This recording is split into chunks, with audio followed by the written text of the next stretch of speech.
That would probably lead to the end of the Chinese system as an industrialized economy in less than a year. It's an open question of whether or not the Chinese could pull it off. And with the Ukraine war, we finally got some good signposts of what it might look like. The Chinese have always assumed that the war would be a walkover, that no one else will get involved, and that China is such a big place that everyone will just suck it up and move on. Well, that clearly hasn't happened with Ukraine. And the United States and the West have a much tighter relationship with Taiwan than they do with Ukraine. Ukraine was only preparing for this war for 8 years. Taiwan has been preparing for 60. You can walk to Ukraine from Russia. It's a bit of a swim to get to Taiwan. The sanctions that are in place against Russia would absolutely devastate China because while Russia has a lot of faults, it's a major exporter of food and energy. China imports those things. 75% of their oil is imported from a different continent. And 75% of their oil is imported. And then I think it's really the boycotts that have really scared the Chinese the most. The idea that individual citizens might have any say on policy, they did not see that coming. They have no way to process that in a one-man state. Yeah, exactly. So every assumption that they've based the last 40 years of military planning on is proven to be wrong. And then, of course, there's the question of whether they could actually do it. If they did a slow motion mobilization like the Russians did, it took 3 months, the Taiwanese would see that. They'd build a few nukes. And so the cost of capturing Taiwan would be losing Shanghai and Beijing. That doesn't seem like a good plan. So the only battle plan that I've seen that might work is if they just text every member of the army and say, go to a port, get on a fishing boat and sail. You'd lose 1 million people in the crossing just to get to the beaches. So there's nothing about this that works. And if they did pull it off, even if they do capture Taiwan, they are now cut off from global manufacturing, global investment, global energy, and global food. Trucks stop running within a couple of months, the lights go out in less than 6, and that is all she wrote. Remember, agriculture is an industrial sector, so you're talking about mass famine in under a year. There are significant parallels between Ukraine and Taiwan, and also between Russia and China. Both nations were previously controlled by their larger neighboring countries, and their newfound independence has not been without difficulties.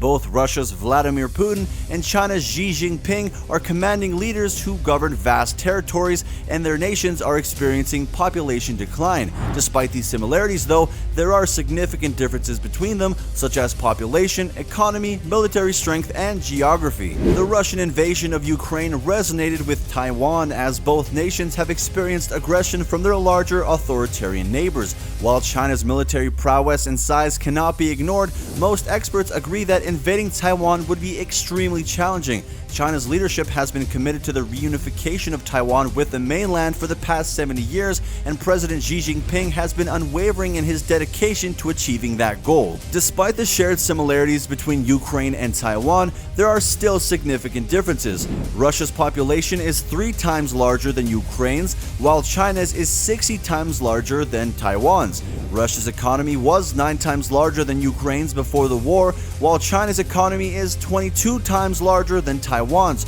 Russia is also 28 times larger than Ukraine geographically, while China is 268 times larger than Taiwan.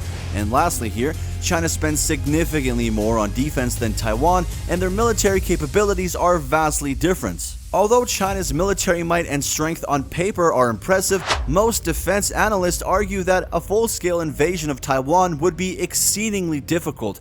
China could attempt to infiltrate Taiwan or initiate a Cuba-style blockade, but the most probable sequence of events would be as follows. First, it would involve targeting vital Taiwanese infrastructure, such as ports, airports, and military bases. Second, China would attempt to establish air superiority, meaning control of the skies, and therefore cover for what may come next. But as the Russia-Ukraine conflict has shown, establishing air superiority and gaining controls of the skies is a challenge, even for a more powerful attacker. However, up until this point, China could inflict severe damage quickly. The third step in a potential invasion of Taiwan would involve testing the People's Liberation Army to its core. Amphibious attacks are challenging even under the best conditions and require air superiority, overwhelming firepower, and a manpower advantage, or the ability to surprise and quickly reinforce. Historical records have shown that countries that have overpowered their opponents on the battlefield have possessed all three of these advantages. The coastal areas of Taiwan are challenging, with 2,000 to 3,000 foot peaks within artillery distance of the shoreline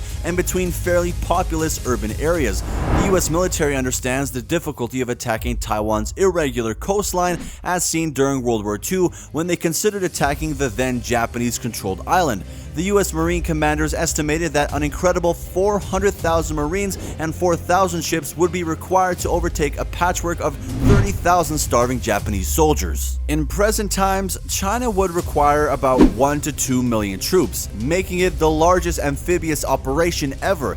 This would be a massive logistical challenge for the People's Liberation Army, as moving that many troops simultaneously is no easy task. If China were to attempt such an attack, it would not be as sudden as the invasion of Ukraine. Experts predict that the world would have 30 to 60 days of warning before the war began, giving Taiwan time to prepare by laying mines, staging weapons, and repositioning critical infrastructure. Ultimately, the difficulty of a potential invasion of Taiwan demonstrates the importance of geography in warfare, with the island's tall and irregular coastline providing a formidable obstacle to even the largest and most powerful military forces. The experts believe that the time of year in which China can make an offensive move is predictable because waves are usually too strong in the winter and typhoons are problematic in the summer, leaving only two possible months, April or October. Additionally, where China can and will launch its attack can also be predicted, as there are only about 13 beaches in Taiwan suitable for landing. For example, if the invaders took any one beach, they would be welcomed by about a mile of flatland, but then they would soon be confronted by two large mountain ranges. This would also be the PLA soldiers and generals' first-hand experience with real combat, as China hasn't fought a single major war in over 40 years,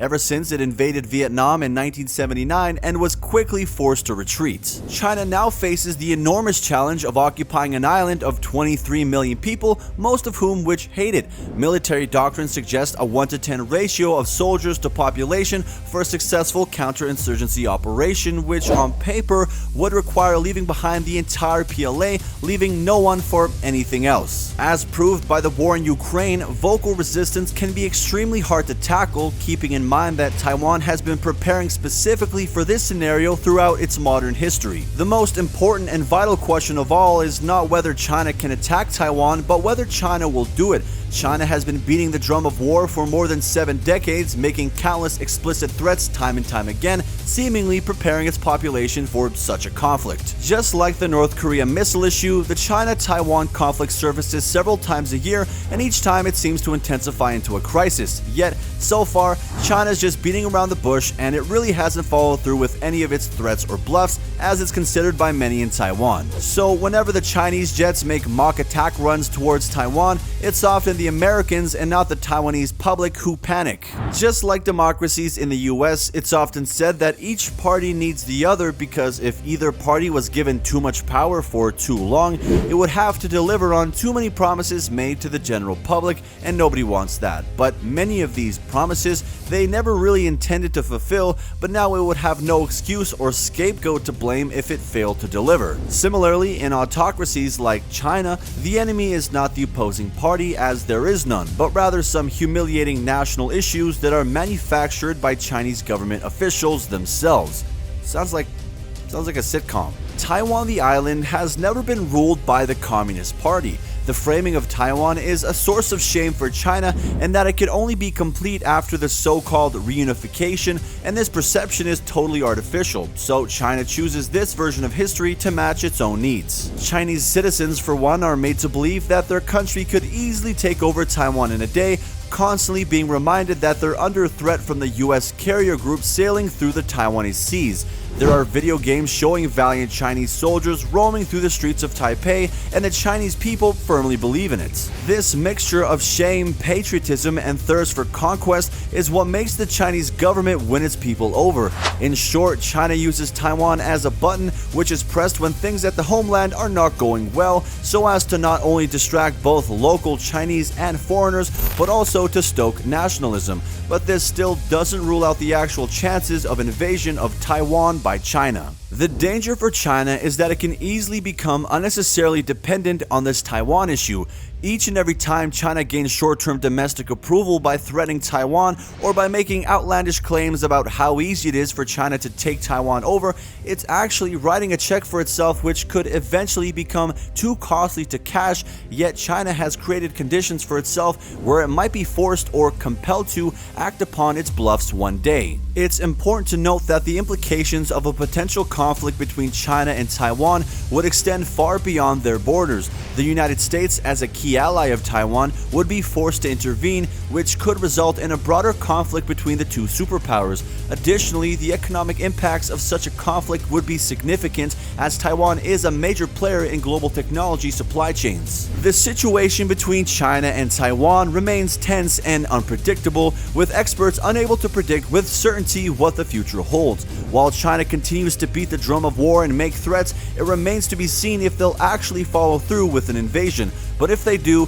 the consequences could be severe and far-reaching. If Taiwan were to declare its independence, or if China faced a legitimate crisis at home, one of the key takeaways from the Russian invasion of Ukraine is not that the experts were wrong, but rather that rational models of human behavior do not always align with reality. Our perception of the world is limited by our own experiences, and we cannot always predict how leaders such as Vladimir Putin or Xi Jinping will act. Although economic sanctions have slowed Russia's aggressive actions, they have not deterred them entirely. While the likelihood of a Chinese invasion of Taiwan appears low, it cannot be ruled out completely. It's crucial for the world to take this possibility seriously to reduce the risk. The current status quo of Taiwan's position is far from ideal, as China considers it an integral province with unfinished business from the past. The US, UK, and other democracies are hesitant to confront China on this issue, and the people of Taiwan suffer the most from being denied the privileges, safety, and opportunities of recognized statehood. All parties seem to prefer the status quo to the alternative, but the actions of China's President Xi Jinping remains unpredictable.